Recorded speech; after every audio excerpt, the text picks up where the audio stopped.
What is going on, guys? Welcome back to another Chef's Garage video, and today I'm going to be giving you guys a bit of an update, a 1-year update from a, owner's perspective of our 2022 Audi e-tron GT. It has almost been a year since we purchased this car back in June of 2022. So I thought, you know what, it's almost a year. I thought, why not do a 1-year update in a bit of a more pros and cons sort of list about what our experience has been over the course of a year with our Audi e-tron GT. And spoiler alert, if you look at the title, that can give you some ideas. First, if you're new to the channel, this is the first time seeing my face on your screen, don't forget to please click that subscribe button down below. You guys have been supporting the videos so amazingly, so thank you guys so much for that.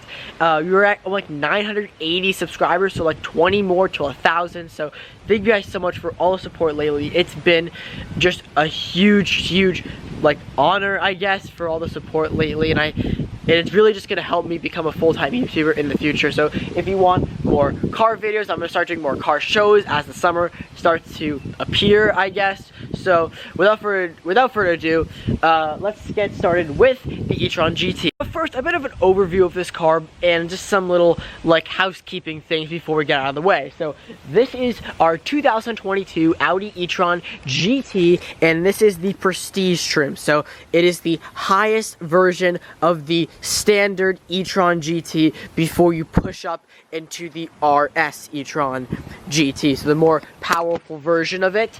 And this car, basically, maintenance-wise, it has been flawless. It has not had any mechanical issues whatsoever. It has visited the dealership only a few times for recalls and software updates, but other than that, this car has been flawless. It being an electric car, there is no maintenance, which is a big advantage to electric cars. You don't need any required maintenance to them. But overall, I want to get that out of the way to just justify that yes, this car has been really reliable, as it should be for the 6-figure car that it is. The way this video is going to work is I'm just going to give you guys some of the big pros and cons that we have experienced with this car over the past year of owning it, and then I'll come up with a conclusion on do I recommend the e-tron GT if you're interested in purchasing one. So let's start off with some of the pros. One of the things I absolutely love about this car is just the styling. This car is such a gorgeous car from the outside, and you know, that's kind of weird saying about just an Audi sedan, because Audi for many years have been really tame and what's the word I'm looking for? Understated cars in general. It's never, other than the R8, it's really just understated, normal looking German cars. They don't really do anything out of the ordinary. So when Audi put out this car back in the end of 2021, everyone and me obviously just said, wow, that is so not like Audi to do this, and it is gorgeous. And this is my dad's car, and my dad is a pretty cool guy. He doesn't like cars. I think he respects them. However, he is like the most low-key person ever and doesn't really like to show off. However, he has gotten compliments on this car multiple times, saying, nice car, that is a gorgeous looking car, and bug on my ear, and how gorgeous and nice car, like that's a really good looking car. And that's really weird to say for just an Audi sedan, because as I said, Audi is mainly not known for that. This car is based on the Porsche Taycan, so it shares 40% of the parts with it. So it does, if you do think it looks like a Taycan, you will not be wrong. A lot of the angles and lines are from a Taycan, but every angle from this car, from here, looks really good. The back end, I really love, like the light, how it goes across the rear end of the car. And then my personal favorite part is the front of it. I do apologize how it's parked in front of my garage, but you can kind of see that, I mean, it looks really good. I love the big open, you know, accented grille. Not too sure about the accented gray and silver, but we'll just gloss over that. These things, I'll put up a picture of an all blacked out one from the front. It just looks so menacing from the front. I love the lines. I love the bubble hood in the center. You can kind of see it kind of goes down a little bit. It's pretty cool. I love the air intake right here for aerodynamics. The lines on the outside of the car. It's a gorgeous looking car. And this car with the spoiler up, oh my god, is it gorgeous. I love the back end with the diffuser. You get the idea. It's a really, really good looking car. Absolutely amazing. Probably one of the best Audis to ever roll out of the factory, and that is a bold statement. I think it's better looking than any R8, better looking than an RS6, an RS7, an S8. This thing is a beautiful car. Another thing that I actually have enjoyed with this car is the driving position. Apologize for how dirty it is. However, the driving position of this car is amazing. So you have these really cool, like, quilted bucket seats, which look amazing. And you can see, like, I mean, it looks very Audi in here, and I'll get to the interior in a minute, but I first just want to show you the driving position here. So, like, this car is meant to be like a sporty sedan. So, like every sporty sedan, you do sit quite low in the car, which is good. As you can see, I mean, you have a flat bottom perforated steering wheel in here, and overall, you feel like you're in something special when you're driving this. You're not just driving an Audi, you're driving the top of the line, king of the hill. I mean, this is the king of the hill of Audi's lineup, and it really does feel like that. You do feel like you're driving the top of the line Audi sedan that they offer. The driving experience is also amazing. I've driven this a few times, and I love the way this car drives. Sure, it weighing 5,000 pounds, or a little over 5,000 pounds, it is heavy. It is a tank. However, I love how Audi still managed to make the driving experience of this car really, really enjoyable. The steering, yeah, you know what? It's a 5,000 pound car. It may be a little sluggish, but it's planted in the corners. The acceleration is great. In this base model, you get 469 horsepower or 538 with the launch boost or whatever you want to call it. So yes, it is a fun, enjoyable car. And you know what? I have not had a disappointing moment in this car. It is very enjoyable, very fun to drive, going on and off highway ramps on this thing. It's fun. Another thing too is the interior design I've also really liked.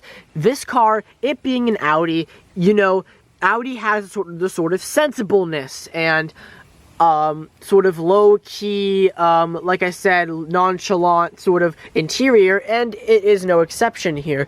It doesn't wow you, but it's very Audi, very traditional. As you can see, you still have your standard normal screens up here, like out of their whole lineup, but I love the dashboard, especially on the passenger side, how it has all these sort of the angle here and then the e-tron logo there, and how it sort of kind of warps into the door over here. It looks really cool. I love the stitching on the leather package, stitching on the dashboard. It does feel and look very special, and you don't really see this on any of Audi's other models. It looks normal. On Audi's other models, it looks normal, it looks basic. This, you can tell that they have put some effort into, and it looks special, and that's the point of this car. It is the top of the line Audi sedan. It's their king of the hill, as I said. It does feel special, and it looks special as well. Another thing that I also really enjoyed with this car, and not many electric cars have, but they should adopt, all electric car makers, if you're watching this video, listen up to this point I'm about to make. So the e-tron GT, the way you charge it is like this. You plug it in, and that's how you charge it. If you walk over to the other side, you'll notice that there is another charging port. So no matter which way you go in, your no matter which way you go in, you are still going to have the ability to charge the car. When we owned our Tesla Model 3, which was the previous car to this, we had only one option to charge the car, and that was on the left driver's side. Right here is where the car charged in. So every time you walked up to if you wanted to charge the car, you had to back in or pull in, and it was a mess. You know, that's a downside with the Tesla. With this car, no matter which way you pull into a public charger, you are able to charge it, and that is such a useful feature, because just like one of the advantages of a electric car compared to a gas car like my GTI is that you can have two plugins versus just one place for the gas. So that is an advantage of the GT, and I really have enjoyed that feature, and it became very much in handy over the course of a year of ownership. So those are our major pros, things that we've enjoyed with this car, and now we're going to shift it to the cons, because no car is perfect, and there are 3 major cons with this car, and I want to start with the back seat. Now this back seat, over here, sorry it's very crummy, but it has been a bit of a pickle, we'll put it this way. So as you can see, if you look at the back seats, you'll notice, like, you'll say, oh, that's a pretty standard size back seat, and yes, you will be correct, it does look very normal on the surface. However, the e-tron GT, to have this really beautiful design, has the roof come down really, really early. Now, to have this nice design and efficiency look to the car, you need to have this sort of design, which begs the problem for people like me that are around 5 or a little over 5 feet that want to sit in the back. So as I step in here, you will notice that the headroom, I am around 5'4", and you know what? I am somewhat comfortable. You know, it isn't the largest back seat, but it's small. Now, I have just about a finger of headroom, and, you know, but overall, you know, this car has like these like bucket seats in the back. Mind the flowers, but this has these really cool bucket seats in the back. So if you're gonna take your family to the racetrack, I guess, they can also not slide around back here, which is cool. The design looks awesome. However, this is fine, and the legroom, you know what, it's fine. You know, it's not the best, but you know what, it's fine. This is where my dad's driving position is, by the way. Now, when we've had to drive carpool in this car, this is the problem where the middle seat comes in, because that is a key to our use of the car, and that is the middle seat. And as you can see, if I just step out of the car here to get a better view for you guys, well, you may say, yes, there is a buckle, and there is a buckle here. However, I think this is there by law for cars. There is literally no middle seat. I don't think anyone is gonna sit here, but I will try to for you guys. You can see, yeah, this is an issue. My head is literally hitting this back bar, and you know, the way I sit, like here, you're gonna straddle the back seat here. Yeah, this is not okay for a 6-figure car. This isn't a middle seat, I'm telling you. I mean, yes, you have the buckle to buckle in for the middle seat, but this is to anyone over 5 foot, you're not going to be comfortable back here. And I'm sorry, but how did Audi pass this to think that this is okay? I will give it credit that the car this is based on, the Taycan, you cannot get with a middle seat. Instead, it is just storage here. So I think Audi converted it to a middle seat, but didn't really change the design. As I said, 40% of the parts are shared with the Taycan. So I think Audi put the buckle here and the latch here just so it's there. But I don't think this middle seat is usable at all. So this is purely a 4-seater for very, very, very comfort journeys. But if you're gonna need a middle seat, this is probably the worst one, honestly. Sorry. So that has been the first pickle with this car. The first main sort of issue we have ran into.